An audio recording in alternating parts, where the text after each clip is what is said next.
मैं त्रिमोहन कुमार गुप्ता, प्रवक्ता गणित, SRM inter college Bisalpur, Pilibhit. तो बच्चों, कल हमने कक्षा 12 की गणित के अंतर्गत आपको प्रतिलोम त्रिकोणमितीय फलन का चैप्टर समाप्त किया था। आज हम इसके आगे का नया चैप्टर आव्यूह शुरू करते हैं।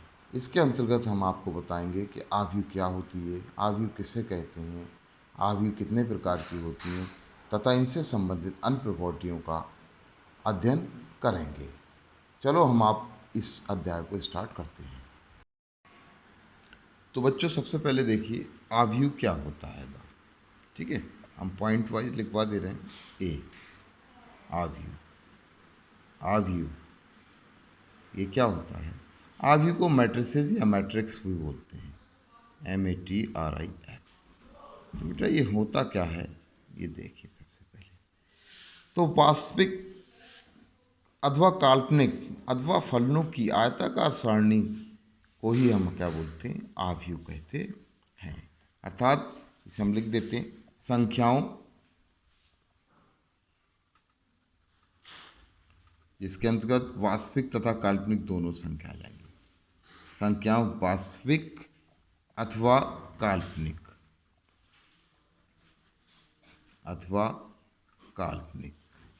ठीक है। अथवा फलनों, फलन फंक्शन पहले बता चुके हैं। फलनों की आयताकार सारणी,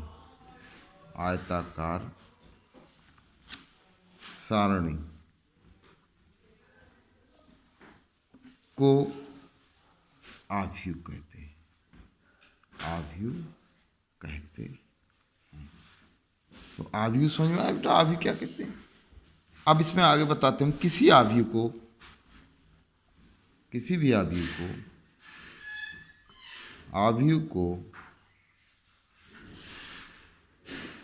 को प्रायः अंग्रेजी वर्णमाला के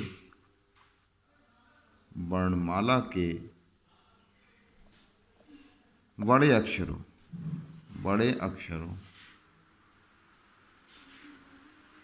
A, B, C... X, Y, Z आदि द्वारा निरूपित करते हैं।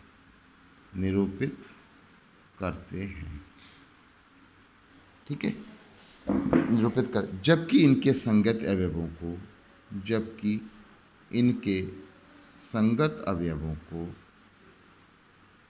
अवयवों को अंग्रेजी वर्णमाला के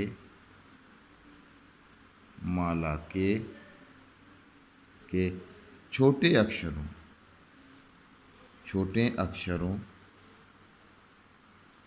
A छोटा, B या C... X, Y, Z आदि द्वारा निरूपित करते हैं। ठीक है बेटा, इसमें मैं आव्यूह में उपस्थित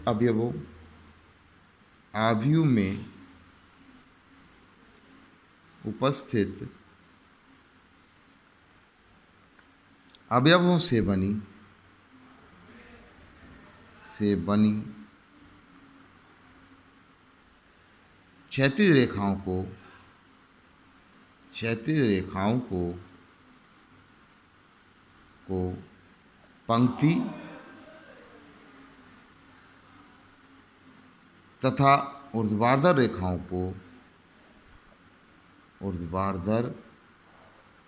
रेखाओं को स्तंभ कहते हैं।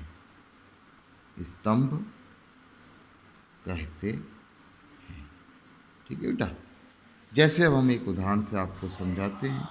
जैसे कि ये आव्यूह ए है। ठीक है, हम ही लेते हैं। जैसे ये आव्यूह, इसको हम बड़ी ब्रैकेट के अंदर लिखते हैं। जैसे होगा A1, A2, A3, B1, B2, B3, C1, C2, C3। तो इसे हम 3:3 यानी 3,3 स्तंभ का अवयव बोलेंगे। ठीक है, जिसमें ये पूरा 3:3 का अवयव हो गया, ये अवयव हो गए, जिसमें अवयव A1 A2 A3 B1 B2 B3 C1 C2 C3 ये अवयव कहलाएंगे। तो बेटा जैसे ये A1 A2 A3 है, ये कहलाती है प्रथम पंक्ति। ये क्या कहलाती है? प्रथम पंक्ति।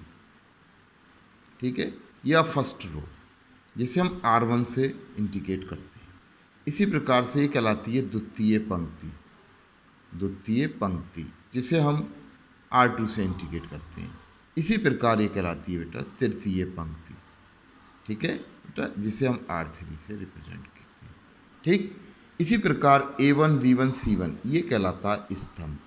ये क्या कहलाता है? स्तंभ, प्रथम स्तंभ। ठीक है बेटा, ये प्रथम स्तंभ कहलाता है, जिसको हम C1 से इंडिकेट करते हैं। ये कहलाता है आपका द्वितीय स्तंभ, जिसे हम C2 से इंडिकेट करते हैं। और ये हमारा कहलाता है तृतीय स्तंभ। तृतीय स्तंभ, स्तंभ, तृतीय स्तंभ कहलाता है, जिसे हम क्या कहते हैं? C3 से इंडिकेट करते हैं।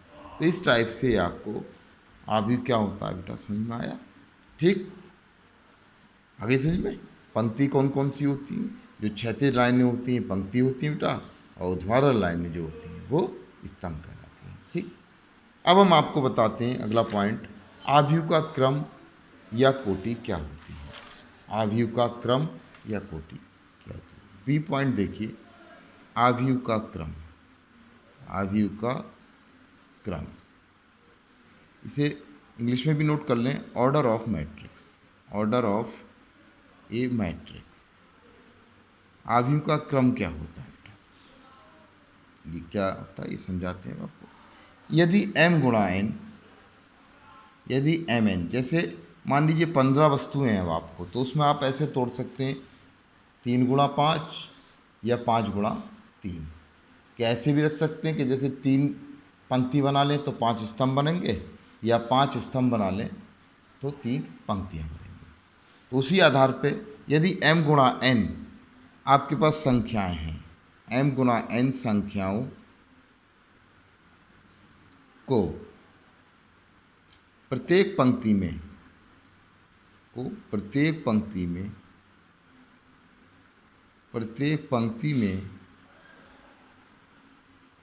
n संख्याएं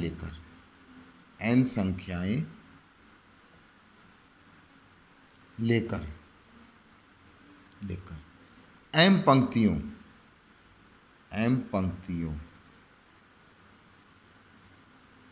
में क्रमबद्ध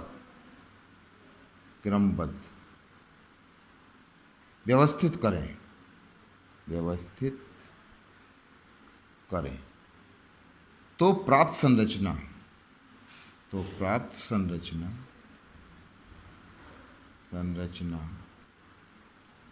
m गुणा n क्रम, इसे क्या बोलते हैं? m गुणा n क्रम का आव्यूह होगा। ठीक है बेटा, यह जैसे हम अब आपको ये बताते हैं, जैसे अगर कोई आव्यूह हम इस टाइप से लेते हैं, आव्यूह ए ले लें हम इस टाइप से, थोड़ा सा समझा रहे हैं अब आपको। जैसे हम ये ले लें, पहला अवयव A11, A12, A13, और अगर हम इसमें मान लीजिए n स्तंभ हैं, A1n। ठीक, ऐसी पहली पंक्ति हो गई। अब दूसरी पंक्ति में A21 पहला अवयव, फिर दूसरी पंक्ति का दूसरा अवयव A23 ... A2n। ऐसे ही मान लीजिए बीच में बहुत सारे लेते हैं, ठीक है, और इस टाइप से भी ले लें हम बहुत से। तो लास्ट में मान लीजिए अगर m पंक्ति हैं तो AM1, AM2, AM3 और ... ये क्या बचेगा? AMN। ठीक है, तो अगर इसे हम आयताकार सारणी के रूप में क्रमबद्ध कर दें तो ये कहलाता है बेटा m गुणा n कोटि का आव्यूह, यानी इसका ऑर्डर क्या होगा? m गुणा n। तो ये इस टाइप से यह आव्यूह हो गया इसमें। तो पहला शब्द m जो है वो पंक्तियों को इंडिकेट करेगा और n स्तंभ को इंडिकेट करेगा। तो ये अगर किसी उसमें इस फॉर्म में लिखें तो ये m गुणा n कोटि का आव्यूह कहलाएगा। जैसे हम एक उदाहरण और देते हैं आपको, जैसे अगर मान लीजिए कोई ये आव्यूह a है, इसे हम इस टाइप से लिख दें बेटा 1 2 3 4 5 6 7 8 9 10 11 12 13 14 15 16 17 18 19 20। तो बेटा इसका इस आव्यूह का क्रम क्या होगा? तो देखिए इसमें कितनी पंक्तियाँ, 1 2 3 4, 4 है पंक्तियाँ, तो इसको क्रम होगा 4 गुणा स्तंभ कितने, 1 2 3 4 5, तो 4 गुणा 5। तो इस कोटि का क्रम जो होगा 4 गुणा 5 होगा। तो उपरोक्त कोटि का क्रम, उपरोक्त आव्यूह का क्रम क्या है बेटा, 4 गुणा 5 होगा। तो क्रम समझ में आ गया। पहला पॉइंट जो है वो पंक्तियों को इंडिकेट करता है और दूसरा पॉइंट जो है वो किसे, स्तंभों को इंडिकेट करता है। तो आपको ये आव्यूह का क्रम समझ में आ गया कि आव्यूह का क्रम क्या होता है। ठीक है। अब आता है बिंदुओं का आव्यूह, इसे कैसे रिप्रेजेंट करते हैं। ठीक है, ए बी सी देखिए क्या आएगा, बिंदुओं का आव्यूह, बिंदुओं का आव्यूह रूप में निरूपण। कि जैसे अगर कोई बिंदु दिया हुआ ग्राफ पे तो उसको आप आव्यूह रूप में कैसे लिखेंगे। ठीक है, रिप्रेजेंटेशन ऑफ पॉइंट्स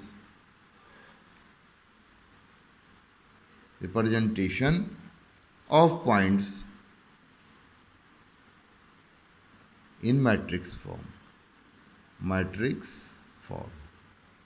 यानी मैट्रिक्स फॉर्म में किसी बिंदु को आप कैसे लिखेंगे। ठीक है बेटा, तो जैसे हम समतल में कोई बिंदु लेते हैं तो किसी समतल में स्थित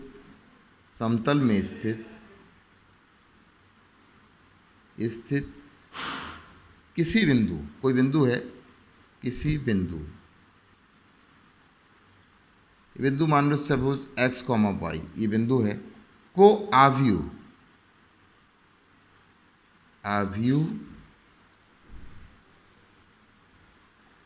रूप में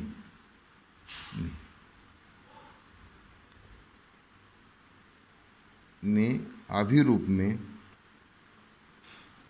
x, y या इस टाइप से x, y रूप में प्रदर्शित कर सकते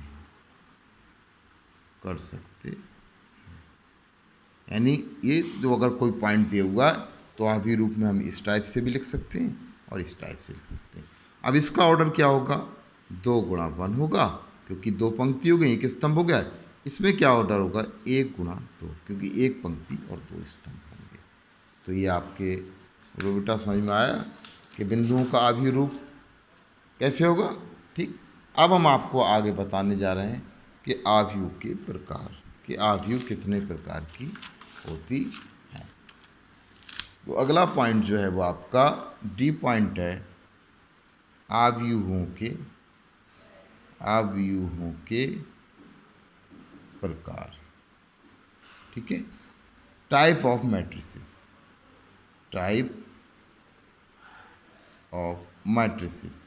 मैट्रिसेस, ये कितने प्रकार की होती हैं बेटा। इनके कुछ प्रकार हैं जो कि इस प्रकार हैं, हम बताते हैं आपको कैसे होते हैं। आव्यूह निम्नलिखित प्रकार के होते हैं। आव्यूह निम्नलिखित प्रकार के होते हैं। इसे बेटा ध्यान से देखिए क्योंकि इनका आगे यूज आएगा। सबसे पहला आता है इसमें पंक्ति आव्यूह,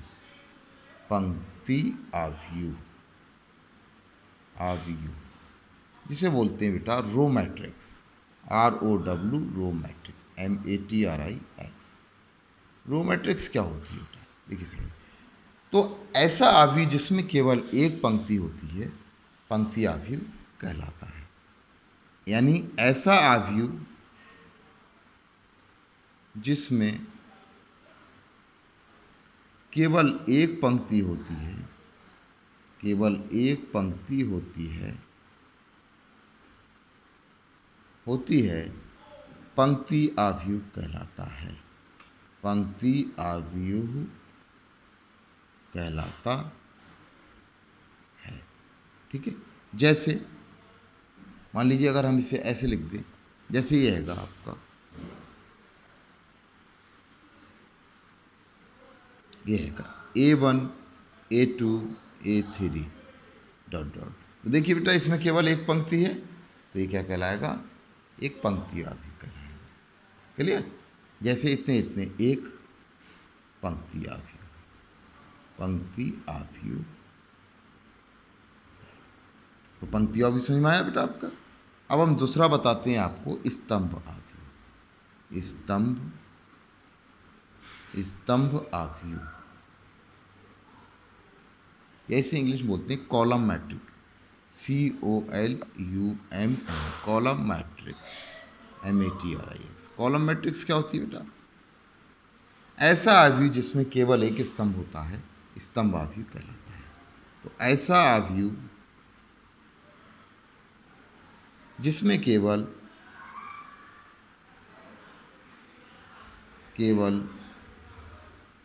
एक स्तंभ होता है,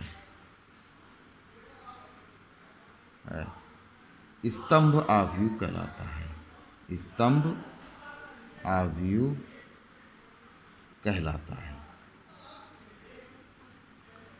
ठीक है बेटा, जैसे एक एग्जाम्पल देते हैं बेटा, ये हैगा, जैसे अगर इसी को हम इस रूप में दे दें, A1 A2 A3, बेटा इसमें केवल एक स्तंभ है।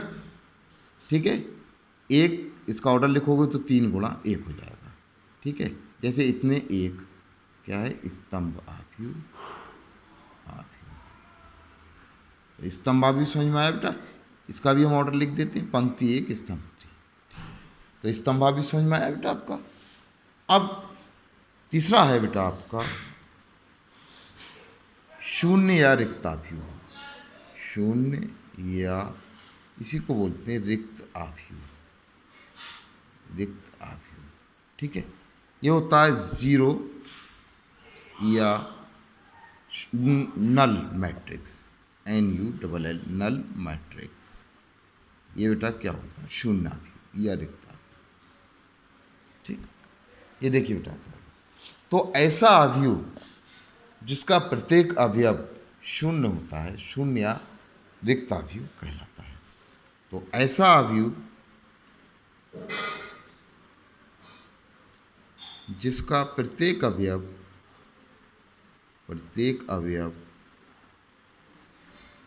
शून्य होता है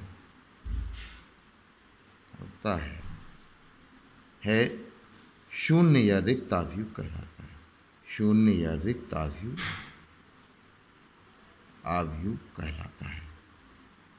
कहलाता है। जैसे बेटा देखिए एक एग्जाम्पल हम इसकी बता रहे हैं, जैसे ये हैगा 0 0 0 0 0 0। तो अब इसमें क्या पंक्ति है, 2 पंक्ति है, और स्तंभ कितने हैं, 3 है। तो ये इसके देखो सारे एलिमेंट या सारे अवयव आपके शून्य हैं, तो इसको हम क्या कहेंगे, शून्य। जैसे इतने एक क्या आएगा बेटा, शून्य आव्यूह। तो बेटा ठीक है, ये कुछ अभी आव्यूह के प्रकार हमने आपको बताया। अभी कुछ आव्यूह के प्रकार रह गए हैं जिसका अध्ययन हम आपको कल करेंगे। ठीक है, तो आज आप यहीं तक रहने दें। ठीक, आगे का कल समझाएंगे। ठीक।